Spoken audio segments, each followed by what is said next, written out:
Hello everyone, notes card में आप सभी लोगों का स्वागत है। और आज हम डिस्कशन करने वाले हैं फार्माकोग्नोसी चैप्टर नंबर 5 का यूनिट नंबर 2। जैसा कि पिछले लेक्चर में हमने यूनिट नंबर 1 को डिस्कशन किया था, जिसका लिंक आप लोगों को डिस्क्रिप्शन में दे दिया गया है। आप वहां से डायरेक्ट यूनिट नंबर 1 को देख सकते हैं फ्रेंड्स। तो चलिए आज हम स्टार्ट करते हैं फार्माकोग्नोसी का चैप्टर नंबर 5 का यूनिट नंबर 2, जिसके अंतर्गत हम पढ़ेंगे biological sources, chemical constituent and therapeutic efficacy of the following category crude drug की, जो इसमें इंक्लूड किया गया है कार्मिनेटिव्स एंड गैस्ट्रोइंटेस्टाइनल रेगुलेटर। जैसा कि आप लोगों को पता है फ्रेंड्स कि चैप्टर नंबर 5 जो है बहुत ज्यादा टाइम कंज्यूमिंग और बहुत ज्यादा लेंदी है, जिसे हमने इजी बनाने के लिए उसे 7 यूनिट्स में डिवाइड कर रखा है, जिसकी फर्स्ट यूनिट हमने पिछले लेक्चर में डिस्कस की थी। आज हम डिस्कस करेंगे यूनिट नंबर 2। जिस समय लेक्चर चल रहा था फ्रेंड्स, उस समय मैं आप लोगों को बताया था कुछ इंपॉर्टेंट पॉइंट्स के बारे में। जैसे मान लीजिए कि कोई भी यूनिट्स आप लोग डिस्कस कर रहे हैं तो उसमें बहुत सारी ड्रग है, तो उसको हम कैसे याद रख सकते हैं फ्रेंड्स, यानी कि उसको कैसे याद रखेंगे। तो उसमें मैंने बताया था कि ड्रग्स की जो इंपॉर्टेंट जो कैटेगरी है, यानी कि जो कैटेगरी है वो आप लोगों को याद रखनी है। उसमें कौन कौन सा ड्रग है वो, और उसकी फैमिली और उसका बायोलॉजिकल नेम, यही 3-4 चीजें हैं जो कि बहुत ज्यादा इंपॉर्टेंट है और ये याद रखना बहुत ही ज्यादा जरूरी है फ्रेंड्स। तो आज के लेक्चर को स्टार्ट करने से पहले हम पिछले लेक्चर का कुछ इंपॉर्टेंट पॉइंट्स जो है उसको रिवाइज करेंगे फ्रेंड्स। तो चलिए आज हम रिवाइज करते हैं कुछ इंपॉर्टेंट पॉइंट जो हमने पिछले लेक्चर में पढ़ा था। तो सबसे पहले हमने पढ़ा था पिछले लेक्चर में लेक्सेटिव और कार्डियोटोनिक्स के बारे में। तो लेक्सेटिव में हमने ड्रग्स पढ़ा था एलोवेरा। एलोवेरा होती है जिसकी फैमिली होती है लिलिएसी और उसका बायोलॉजिकल नेम होता है एलोबार्बिडेंसिस मिलर। ठीक है, तो एलोवेरा फैमिली लिलिएसी और उसका जो बायोलॉजिकल नेम होता है एलोबार्बिडेंसिस, यानी और मिलर साइंटिस्ट ने उसको डिस्कस किया था, डिस्कवर किया था, उसको दिया गया है मिलर। ठीक है, नेक्स्ट कैस्ट्रल आयल जिसकी फैमिली है U4BAC और उसका जो बायोलॉजिकल नेम है वो है रिसिनस कम्युनिस। नेक्स्ट ड्रग थी स्फेगुला। स्फेगुला जिसकी फैमिली है प्लांटिजिनियसी और जिसका बायोलॉजिकल नेम होता है प्लांटेगो ओबाटा। सेनालिप्स जिसकी फैमिली होती है लेग्यूमिनोसी और जिसका बायोलॉजिकल नेम होता है कैसिया एंग्यूस्टिफोलिया।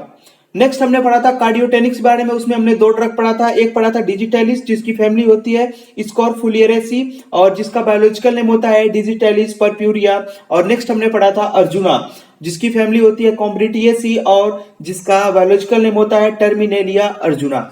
सबसे अच्छा फ्रेंड्स यही होगा कि आप जितनी बार इस फैमिली को और इसके बायोलॉजिकल नेम को जितनी बार रिवाइज करेंगे उतना ही आपके लिए बेटर होगा और आपको एग्जाम में इससे ज्यादा इजी हो जाएगा आपको क्वेश्चन सॉल्व करने में। तो चलिए आज की इस यूनिट को स्टार्ट करते हैं। तो आज हम पढ़ने वाले हैं कार्मिनेटिव एंड गैस्ट्रोइंटेस्टाइनल रेगुलेटर्स। तो सबसे पहले हम बात करेंगे कार्मिनेटिव्स के बारे में। कार्मिनेटिव्स क्या होते हैं उसके बारे में। The word carminative is derived from Latin word carminare to cleanse. Carminative का मतलब ये होता है कि रिलीविंग द फ्लैचुलेंस। ठीक है, रिलीविंग द फ्लैचुलेंस। फ्लैचुलेंस का मतलब होता है जो भी हमारे गैस्ट्रोइंटेस्टाइनल ट्रैक्ट में गैस वगैरह हो गई है, गैस या अनकंफर्टेबिलिटी आ रही है, उसी को अगर रिमूव किया जाता है तो उसे क्या बोलते हैं, कार्मिनेटिव ड्रग बोलते हैं या कार्मिनेटिव एजेंट बोलते हैं। तो वर्ल्ड क्या है, कार्मिनेटिव का मतलब होता है टू क्लीनेज। क्लीनेज का मतलब क्लियर करना, यानी कि साफ सफाई करना या उसको हटा देना। जैसे मान लीजिए हमारे गैस्ट्रोइंटेस्टाइनल ट्रैक्ट में अगर गैस है या कोई एबनॉर्मलिटीज है, उसको अगर रिमूव कर दिया जाए तो वो ड्रग कौन सी होगी, उसे बोलेंगे हम कार्मिनेटिव। नेक्स्ट बात करें, the drug which use relieving pain in stomach and intestinal is known as carminative. यानी ड्रग वो ड्रग जो आपके स्टमक पेन को और इंटेस्टाइनल पेन को रिलीव करे उसे भी क्या बोलते हैं हम, कार्मिनेटिव्स। तो ये होती है कार्मिनेटिव ड्रग्स, जिसका एग्जांपल है fennel, coriander, cardamom, clove, cinnamon, caraway, etc. ठीक है, इसके अलावा बहुत सारे ड्रग है। नेक्स्ट हम बात करेंगे GI regulators and gastrointestinal regulators. तो gastrointestinal regulators are the agent which regularise the activity of GI tract and include bitter stomach, antiemetics and appetiser. ठीक है, गैस्ट्रोइंटेस्टाइनल रेगुलेटर ऐसे एजेंट होते हैं जो कि हमारी गैस्ट्रिक एक्टिविटी या गैस्ट्रिक एबनॉर्मलिटीज को क्या करते हैं, रिलीज करते हैं, यानी कि रिमूव करने का काम करते हैं। उसे हम क्या बोलते हैं, जीआई रेगुलेटर्स बोलते हैं। आजकल अगर देखा जाए तो डेली लाइफ में गैसेस से रिलेटेड जो भी प्रॉब्लम है बहुत ज्यादा हो गई है। ठीक है, आजकल गैसेस से रिलेटेड यानी कि जो भी ये एबनॉर्मलिटीज है, जो भी प्रॉब्लम है बहुत ज्यादा होती जा रही है। क्योंकि हम क्या है, नेचुरल चीजों से या आयुर्वेदिक चीजों से, आयुर्वेदिक सिस्टम से दूर होते चले जा रहे हैं। ठीक है, अगर आप जैसा कि हम पढ़ रहे हैं इसमें जीआई रेगुलेटर्स या उसके पहले हमने पढ़ा कार्मिनेटिव में, तो जो भी ड्रग्स हैं वो अगर यूज किया जाए प्रॉपरली मैनर में, अगर उसका यूज किया जाए तो हम इस सारी परेशानियों से दूर हो सकते हैं फ्रेंड्स। लेकिन अभी क्या हो रहा है कि हम नेचुरल चीजों से दूर होते जा रहे हैं, नेचुरल चीजों से हमारी जो दूरी है वो बढ़ती जा रही है और ऐसी चीजों का हम इस्तेमाल नहीं कर पा रहे हैं। ठीक है, तो ये सारी दूरियां बढ़ती जा रही है जिससे कि बीमारियों की नजदीकियां बढ़ती जा रही हैं। नेचुरल से हमारी दूरियां बढ़ती जा रही हैं और बीमारियों से हमारी जो दूरियां हैं वो घटती जा रही है फ्रेंड्स। इसलिए हमें नेचर से जुड़े रहना बहुत ही ज्यादा जरूरी है। फार्माकोग्नोसी में अगर आप देखेंगे तो बेसिकली हम ड्रग्स के बारे में और नेचुरल जो चीजें हैं, नेचुरल ड्रग्स है, उसके बारे में फोकस किया गया है। ठीक है फ्रेंड्स, तो चलिए हम स्टार्ट करते हैं कार्मिनेटिव के बारे में। कार्मिनेटिव और गैस्ट्रोइंटेस्टाइनल ट्रैक्ट में उसमें ड्रग्स पढ़ेंगे और सबसे पहले ड्रग है कोरिएंडर। कोरिएंडर यानी मतलब होता है धनिया। आप लोगों ने धनिया देखा ही होगा। तो कोरिएंडर के बारे में अगर पढ़ें तो उसका सिनोनिम्स होता है कोरिएंडर फ्रूट्स, उसको हम कोरिएंडर फ्रूट्स के नाम से जानते हैं। फैमिली जो होती है वो होती है एम्बेलिफेरी। एम्बेलिफेरी उसकी फैमिली होती है। अगर बायोलॉजिकल सोर्स की बारे में बात करें, these are fully dried dry fruit of the plant known as coriandrum sativum Linn. यानी कि ये जो फ्रूट होता है वो कोरिएंड्रम सटाइवम से पाया जाता है। यानी कि जो फ्रूट होता है, कोरिएंडर फ्रूट होता है, वो कोरिएंड्रम सटाइवम प्लांट से पाया जाता है। और देखिए लास्ट में इसका देखिए लिखने का तरीका देख लीजिए। आप लोग एक बार और समझ लीजिए कि बायोलॉजिकल नेम आप लोग कैसे लिखेंगे। जैसे कोरिएंड्रम सटाइवम लीन लिखा हुआ है तो आप देखेंगे तो कोरिएंड्रम सटाइवम जो है वो इटैलिक लैंग्वेज में लिखा है। तो कॉपी पे आप इटैलिक लैंग्वेज लिख नहीं सकते हैं, तो आप क्या करेंगे नॉर्मल लैंग्वेज। अगर आप नॉर्मल लैंग्वेज में लिखते हैं तो कोरिएंड्रम को क्या करेंगे, लिखने के बाद उसको क्या करेंगे अंडरलाइन कर देंगे। उसके बाद सटाइवम को लिखने के बाद अंडरलाइन करेंगे, यानी कि दोनों को सेपरेटली अंडरलाइन कर देंगे। और जो ये लीनियस यानी कि साइंटिस्ट लीनियस ने उसका क्या किया था, डिस्कवरी की थी, तो लास्ट में उनके शॉर्ट नेम लिख देंगे लीन। यानी इसको क्या करना है नॉर्मल लैंग्वेज में लिखना है और उसे अंडरलाइन नहीं करना है।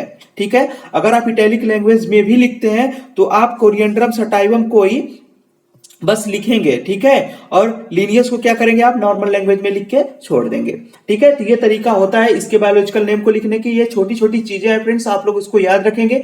एग्जाम पॉइंट ऑफ व्यू से बहुत ज्यादा जरूरी है, क्योंकि कोई भी एग्जामिनर आपकी पूरी कॉपी नहीं पढ़ेगा या कोई आपकी कॉपी को पूरा नहीं करेगा। आपकी जो छोटी छोटी चीजें हैं उसको नोटिस किया जाएगा और उसी के बेसिस पे आपको कंप्लीट नंबर मिलेंगे। ठीक है, तो आप लोग उसको देख लीजिएगा। ठीक है, तो चलिए आगे हम बात करते हैं फिजिकल कैरेक्टरिस्टिक्स के बारे में। कलर एलोइस ब्राउन टू ब्राउन, यानी कि या तो एलोइस ब्राउन कलर का या ब्राउन कलर का होता है कोरिएंडर। अगर ऑर्डर की बात करें तो ऑर्डर होता है एरोमेटिक। एरोमेटिक का मतलब होता है जो कि एयर में नॉर्मली क्या हो जाए इवोपरेट हो जाए, इजिली इवोपरेट हो जाए, उसे बोलते हैं एरोमेटिक। नेक्स्ट अगर टेस्ट की बात करें स्पाइसी एंड कैरेक्टरिस्टिक, तो स्पाइसी इसका क्या होता है टेस्ट होता है और ये कैरेक्टरिस्टिक ऑर्डर ये टेस्ट जो होता है शो करता है। साइज अगर बात करें 2 to 4 मिलीमीटर इन डायमीटर, जो डायमीटर होता है ना धनिया का वो 2 to 4 मिलीमीटर होता है और जो इसकी लेंथ होती है 4.8 मिलीमीटर होती है फ्रूट्स की।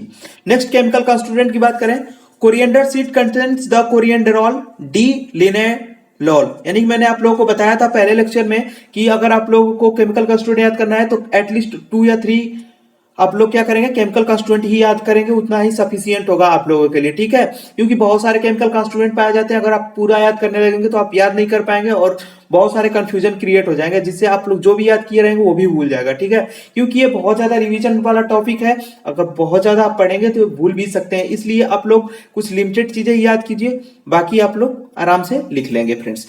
तो अगर इसकी यील्ड्स बोला जाए, it yield from 0.3 to 1% of proteins, इसमें प्रोटीन भी पाया जाता है 20% and other component of the drug, और बहुत सारे कंपोनेंट्स भी पाए जाते हैं। Coriander leaves are rich in vitamin A content, और जो कोरिएंडर होती है उसमें विटामिन ए भी पाया जाता है।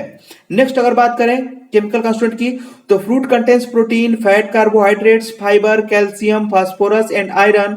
Leaves are reported to be a good source of vitamin C and carotene. और जो कोरिएंडर जो धनिया का पत्ता होता है ना फ्रेंड्स, तो वो विटामिन सी उसमें पाया जाता है और कैरोटीन पाया जाता है। आप लोग बस धनिया क्या करते हैं फ्लेवर के लिए यूज करते हैं, लेकिन याद रखिएगा कि उसमें विटामिन सी और कैरोटीन भी पाया जाता है। The order of the fruit is due to the essential oil present in it, और जो उसकी जो महक आती है ना कोरिएंडर से, वो उसमें क्या होता है जो एसेंशियल ऑयल्स होते हैं उसकी प्रेजेंस में ही आते हैं। यानी कि एरोमेटिक जो ऑयल होते हैं उसकी वजह से उसकी क्या आती है, महक आती है। The oil possesses the linalool and pinene, pinene और लिनेनॉल उसमें पाया जाता है केमिकल कॉन्स्टिट्यूएंट। नेक्स्ट हम बात करें थेरेप्यूटिक एफिकेसी की।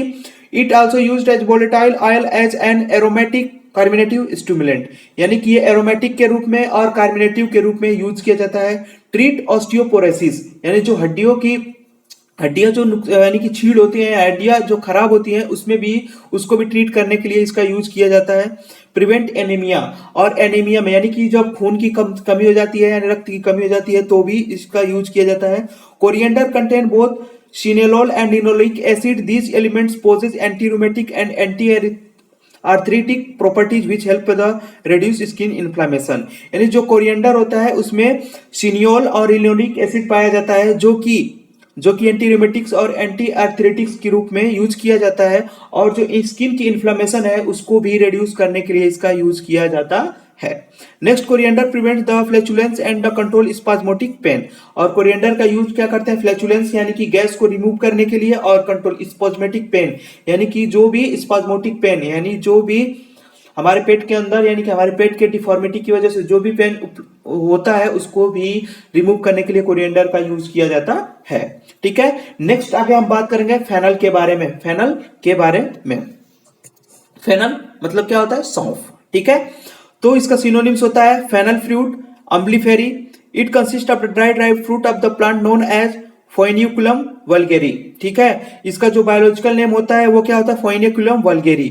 और क्या होता है, ये भी राइप फ्रूट से ही मिलता है फेनल का। It should contain less than 1.4% of the volatile oil, और इसमें वोलेटाइल जो ऑयल होता है वो 0.4% से कम ही पाया जाता है, यानी बहुत ज्यादा कम वोलेटाइल ऑयल पाया जाता है। फिजिकल कैरेक्टरिस्टिक्स की अगर इसमें बात की जाए तो colour green to yellowish brown colour का होता है, आप लोगों ने देखा होगा सॉफ्ट ग्रीन या एलोइस ब्राउन कलर का होता है। ऑर्डर स्वीट एरोमेटिक होता है, एरोमेटिक तो होता ही है, उसके साथ साथ क्या होता है, स्वीट भी होता है। टेस्ट की अगर बात करें तो strongly aromatic and mucilaginous type का टेस्ट होता है इसका। और केमिकल कंस्टिट्यूएंट्स की बात करें, it consist of the 3 to 7% of the volatile oil. The chief active constituent of the volatile oil is a ketone, fenchone and anethole होता है। ये इसके क्या हो गए, चीफ जो केमिकल कंस्टिट्यूएंट हो गए, कीटोन, फेनकोन एंड एंथॉल, ये क्या हो गए, इसके केमिकल कंस्टिट्यूएंट हो गए। इसके अलावा अगर केमिकल कंस्टिट्यूएंट की बात की जाए, it also contain the protein, fat, minerals, fibre and carbohydrates. Total phenolic content in the organic phenol oil was gallic acid equivalents.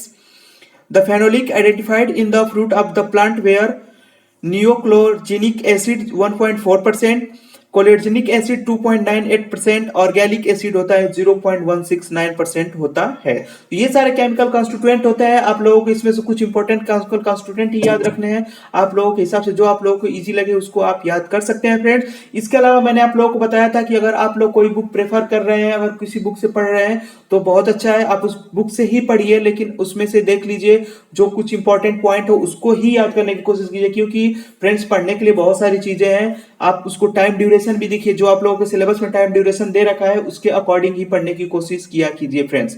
ठीक है, तो चलिए हम नेक्स्ट बात करते हैं थेरेप्यूटिक एफिकेसी के बारे में। It is used as a carminative, aromatic and stimulant.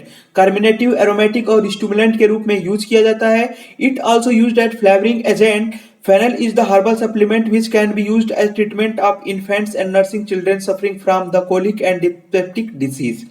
ठीक है, यानी कि जो सौंफ होती है उसका यूज क्या करते हैं हम, छोटे बच्चों को, यानी छोटे बच्चों में जब कोलिक प्रॉब्लम यानी जो कोलोन होता है, उनकी जो इंटेस्टाइन का पार्ट होता है कोलोन, और या अपच, डिस्पेप्टिक डिजीज मतलब अपच से रिलेटेड जो भी प्रॉब्लम होती है उसमें भी सौंफ का यूज किया जाता है। सौंफ का यूज बहुत ही ज्यादा होता है। ठीक है, it also be use to the anti inflammatory, analgesic and antioxidant. इसके अलावा anti inflammatory, analgesic and antioxidant के रूप में भी इसका यूज किया जाता है। It use to treat the menstrual disorder, dyspepsia, flatulence and cough. इसके अलावा ये मेंस्ट्रुएशन डिसऑर्डर यानी जो भी मेंस्ट्रुअल साइकिल में डिफॉर्मिटी आती है उसमें भी सौंफ का यूज किया जाता है। डिस्पेप्सिया यानी कि अपच के दौरान भी इसका यूज किया जाता है। फ्लैटुलेंस यानी कि जब ज्यादा गैस की मात्रा आपके गैस्ट्रोइंटेस्टाइनल ट्रैक्ट में हो जाता है उसके दौरान भी यूज किया जाता है, अदरवाइज इसका कफ में भी यूज किया जाता है। तो इसके यूजेस बहुत है, बस आपको ये ध्यान रखना होगा कि इसकी क्वांटिटी कितनी और कब हमें जरूरत है, उस हिसाब से अगर आप उसका डोज लेते हैं तो ये बहुत ज्यादा आपके लिए इफेक्टिव ही होगा। ठीक है, तो चलिए आगे हम बात करेंगे कार्डेमम के बारे में। कार्डेमम का मतलब क्या होता है आप लोगों को पता होगा, इलायची। ठीक है, नेक्स्ट बात करें कार्डेमम। अगर सिनोनिम्स की बात करें तो कार्डेमम फ्रूट, कार्डेमम सीड्स, और इसकी जब फैमिली होती है वो होती है जिंजिबेरेसी। ठीक है, बायोलॉजिकल सोर्स की अगर बात करें, it consist of the dry fruit of Elettaria cardamomum Maton. ठीक है, इलेटेरिया कार्डेमम इसका क्या होगा, बायोलॉजिकल नेम हो गया, और ये मेटोन साइंटिस्ट ने इसको डिस्कवर किया था, तो यानी कि इसका नेम जो देने वाले साइंटिस्ट थे वो थे मेटोन, और उन्हीं के नाम पे इसको दिया गया है। ठीक है, नेक्स्ट आगे हम बात करेंगे फिजिकल कैरेक्टरिस्टिक्स के बारे में। तो कलर जो होता है green to pale buff colour का होता है। ठीक है, ऑर्डर की अगर बात करें, एरोमेटिक, एग्रीएबल एंड प्लीजेंट, यानी कि एरोमेटिक तो होता है ये, एग्रीएबल का मतलब जो, एग्रीएबल मतलब कि अच्छा लगने वाला, एंड प्लीजेंट मतलब कि खुशबूदार, जो भी होता है, जो भी आप बोल सकते हैं, अच्छा लगने वाला। टेस्ट स्ट्रांगली एरोमेटिक, बहुत ज्यादा एरोमेटिक होता है। साइज की अगर बात करें तो जो 2 सेंटीमीटर इसकी क्या होती है, लेंथ होती है। और केमिकल कॉन्स्टिट्यूएंट बात करें, टर्पिनोल और बार्नियोल इसके केमिकल कॉन्स्टिट्यूएंट होते हैं। थेरेप्यूटिक एफिकेसी की अगर हम बात करें, it is used as the flavouring agent, इसका यूज फ्लेवरिंग एजेंट के रूप में किया जाता है। Cardamom used as the aromatic, carminative and stimulant, इसका यूज एरोमेटिक, कार्मिनेटिव और स्टिमुलेंट के रूप में भी यूज किया जाता है। It is used in the treatment of the respiratory disorder like asthma, bronchitis, cough, nausea, vomiting, indigestion, headache, diarrhoea, colds, for flatulence, also used for the spice in cooking. ये सारे इसके क्या होते हैं, वर्क होते हैं, यानी कि इसकी थेरेप्यूटिक एफिकेसी होती है, इन सारी चीजों में इसका यूज किया जाता है। तो आप इससे समझ सकते हैं कि कार्डेमम का कितना यूज है, अदर कर सकते हैं। इसके अलावा आप बोल सकते हैं कि जो भी हम नेचुरल चीजें पढ़ रहे हैं उसका कितना इंपॉर्टेंस है हमारे डेली लाइफ में, और हम इससे कितने दूर चले जा रहे हैं ये भी आप लोगों को पता लगता जाएगा। आप अगर फार्माकोग्नोसी के बारे में अच्छे से पढ़ेंगे तो आपको लगेगा कि जो भी सारी बीमारियां या डिजीज है, शायद वो अगर जो ड्रग पड़ रहा है उसको हम यूज करें प्रॉपर तो सारी डिजीज दूर हो सकती है। ठीक है, इसलिए आप फार्माकोग्नोसी से दूर मत हटिए, चाहे आप मेडिकल स्टूडेंट हो या कोई भी मतलब अदरवाइज कोई अदर ग्रेड के भी स्टूडेंट हो। ठीक है, तो आप लोग फार्माकोग्नोसी से जुड़े रहिए, क्योंकि उसमें आपके जो डेली लाइफ में यूजेबल चीजें हैं उसके बारे में बताया जाता है। ठीक है, मैं नहीं प्रॉपर कहूंगा कि मेडिकल स्टूडेंट को ही ये चीजें पढ़नी चाहिए, ये कोई भी पढ़ सकता है फ्रेंड्स, क्योंकि इसमें बहुत सारी एक्सटर्नल जो नॉलेज है इसमें मिलती है, और बहुत सारे डेली लाइफ की चीजें इसमें मिल रही है। तो इसलिए आप लोग इससे जुड़े रहिए, जिससे आप लोगों को नेचर के बारे में भी जुड़ने का पूरा मौका मिलेगा। तो चलिए नेक्स्ट आगे हम बात करते हैं जिंजर में। जिंजर सिनोनिम्स, जिंजिबर, जिंजिबरिस और सौंठ, सौंठ भी बोलते हैं आप लोग, बहुत लोग कंफ्यूज होंगे, सौंठ, हाँ सौंठ, जिंजर, जब जिंजर को सुखा दिया जाता है तो उसी को बोला जाता है सौंठ। ठीक है, अगर इसकी फैमिली की बात करें तो जिंजिबेरेसी। बायोलॉजिकल सोर्स की अगर बात करें, ginger consist of the rhizome of Zingiber officinale. Physical characteristic, colour होता है वफ कलर्ड का। ऑर्डर एग्रीएबल एंड एरोमेटिक, और टेस्ट जो होता है एग्रीएबल एंड पंजेंट। तीक्ष्ण होता है ना, बहुत लोग जिंजर नहीं खा पाते हैं, कच्चा जिंजर नहीं खा पाते हैं, तो कोई दिक्कत नहीं है। आप अगर खाना चाहते हैं ये जिंजर, तो जिंजर में क्या कीजिए, आप थोड़ा सा सॉल्ट लपेट लीजिए और लपेट के खा जाइए, अच्छा लगेगा। ठीक है, चलिए आगे हम बात करते हैं size, rhizome of ginger. Chemical constituents की अगर बारे में बात करें तो ginger contains about 1 to 2% of volatile oil and acrid resinous material, 5 to 8% and starch. The pungent principle of ginger is gingerol. जो भी आपको जो तीखा लग रहा है ना, जिंजर का तीखापन जो भी लगता है वो किसके कारण होता है, तो जिंजेरॉल जो ये केमिकल कॉन्स्टिट्यूएंट होता है इसकी वजह से होता है। और ये लो आप लोग याद रखिएगा। ठीक है, ये कॉमन क्वेश्चन आता है कि जो पंजेंट ऑर्डर होता है या पंजेंट टेस्ट होता है जिंजर का, वो किसके कारण होता है, तो वो होता है जिंजेरॉल। थेरेप्यूटिक एफिकेसी की अगर बात करें, ginger is used as stomach and aromatic as carminative stimulant. It is used as the flavouring agent. Ginger oil is used mouth washes, ginger beverage and liquor. Ginger oil का use कहाँ किया जाता है, mouth washes के लिए किया जाता है, जो बेवरेज बनाए जाते हैं जिंजर के द्वारा उसमें यूज किया जाता है। उसके अलावा फ्लेवरिंग एजेंट में भी यूज किया जाता है। अब अपन देखेंगे क्लोव के बारे में, लौंग के बारे में पढ़ेंगे, बहुत ही इंपॉर्टेंट है। लौंग का क्वेश्चन बार बार मतलब पूछ लिया जाता है। ठीक है, एग्जाम पॉइंट ऑफ व्यू से क्लोव बहुत ही ज्यादा इंपॉर्टेंट है फ्रेंड्स, तो इसलिए आप लोग ध्यान रखिएगा, क्लोव बहुत बार पूछा गया है, इसको इंपॉर्टेंट मार्क कर लीजिएगा। तो चलिए हम बात करते हैं synonyms. Caryophyllum, clove flower, clove bud और laung. Family Myrtaceae. Biological source, it consist of the dried flower bud of Eugenia caryophyllus. Physical characteristics के बारे में बात करें, कलर होता है crimson to dark brown, odour slightly aromatic, taste pungent and aromatic, size 10 to 17.5 millimetre in length, 4 millimetre in width and 2 millimetre in thick. ये होता है क्लोव का साइज के बारे में। ठीक है फ्रेंड्स, बहुत सारी चीजें इसमें है पढ़ने के लिए, आप लोग पढ़ते रहिए। नेक्स्ट हम आगे बात करेंगे केमिकल कॉन्स्टिट्यूएंट के बारे में। It contains not less than 50% weight by volume of clove oil.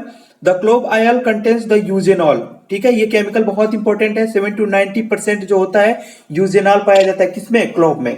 Eugenol acetate, methyl amyl ketone, caryophyllenes and small quantity of ester and alcohol भी पाया जाता है। थेरेपेटिक एफिकेसी की अगर बात करें, clove is used as the dental analysis. Dental analysis में बहुत ज्यादा यूज किया जाता है क्लोव का। आप लोगों को पता होगा जो क्लोव ऑयल होता है वो डेंटल प्रिपरेशन में बहुत ही ज्यादा यूज किया जाता है। ठीक है, लौंग पुदीना आप लोगों ने देखा होगा, पेस्ट जो आते हैं उसमें लौंग और पुदीना वाला पेस्ट आता है। ठीक है, तो इस प्रकार क्लोव का बहुत ज्यादा यूज किया जाता है। कार्बोनेटिव स्टिमुलेंट के रूप में यूज किया जाता है, flavouring agent, aromatic and antiseptic के रूप में भी क्लोव का यूज किया जाता है। ठीक है, it also used in the preparation of cigarettes. Cigarettes बनाने में भी क्लोव का यूज किया जाता है। The clove oil is used perfumery and also manufacture of vanillin. Clove का जो यूज किया जाता है परफ्यूमरी, यानी कि जो भी परफ्यूम बनता है उसमें भी क्लोव का यूज किया जाता है। और उसके अलावा जो वेनिलिन बनाया जाता है ना, आइसक्रीम वगैरह में जो वेनिलिन टेस्ट होता है वो उसको बनाने के लिए भी क्लोव का यूज किया जाता है। नेक्स्ट आगे हम बात करेंगे ब्लैक पेपर के बारे में। ब्लैक पेपर का यूज कैसे किया जाता है इसके बारे में हम पढ़ेंगे। अगर बात करें सिनोनिम्स, काली मिर्च भी बोलते हैं, मेडागास्कर पेपर बोलते हैं और पेपर निग्रम भी बोलते हैं। फैमिली पेपरेसी होती है। बायोलॉजिकल सोर्स के अगर बारे में हम बात करें, it consist of the dried unripe fruit of the Piper nigrum Linn. ठीक है, अनराइप फ्रूट होता है, यानी कि राइप फ्रूट नहीं होता है, अनराइप फ्रूट होता है पेपर निग्रम। इसका बायोलॉजिकल नेम होता है पेपर निग्रम। और जो ये साइंटिस्ट ने ढूंढा था, यानी कि लिनियस साहब ने इसको ढूंढा था, तो लिनियस का यहाँ पे नाम दे देंगे आप। फिजिकल कैरेक्टरिस्टिक के बारे में बात करें तो कलर जो होता है ब्लैकिश ब्राउन और ग्रेइश ब्लैक कलर का होता है। Order aromatic and pungent, taste bitter होता है। नेक्स्ट अगर बात करें size 3.5 to 6 millimetre in diameter होता है। जो काली मिर्च होती है उसकी जो डायामीटर होता है 3.5 to 6 मिलीमीटर का होता है। केमिकल कॉन्स्टिट्यूएंट की अगर बात करें, it should contain not less than 2.5% of the piperine on dried basis. ठीक है, तो 2.5% से ज्यादा ही इसमें जो भी पाया जाता है पेपरिन या ड्राइड बेसिस जो भी होता है वो पाया जाता है। Paper contains an alkaloid piperine 5 to 9%, volatile oil ये हो गया alkaloid piperine 5 to 9%, volatile oil जो हो गया 1 to 2.5%, पंजेंट रेजिन हो गया 6% और पेपरिडीन एंड स्टार्च जो होता है वो 30% पाया जाता है। थेरेपेटिक एफिकेसी के बारे में बात करें, clove is used as the dental analysis, carbonative stimulant, flavouring agent, aromatic and antiseptic. The fruit are used as the aromatic stimulant. तो इसके भी यूजेस बहुत सारे होते हैं। कार्बोनेटिव और जीआई रेगुलेटर्स में भी इसका बहुत ज्यादा यूज किया जाता है। ठीक है, नेक्स्ट हम आगे बात करेंगे एसोफोटिडा। एसोफोटिडा का मतलब होता है हींग। सिनोनिम्स अगर बात करें, गम एसोफोटिडा, डेविल डंग्स और हींग इसे बोला जाता है। फैमिली होती है अम्बलीफेरी। बायोलॉजिकल सोर्स की अगर बात करें, it obtain by making incision from living rhizome and roots of the Ferula rubricaulis. ठीक है, फेरियुला रूबिकुलेस जो होता है ये बायोलॉजिकल नेम होता है, उसी को क्या बोलते हैं, एसोफोटिडा भी बोलते हैं।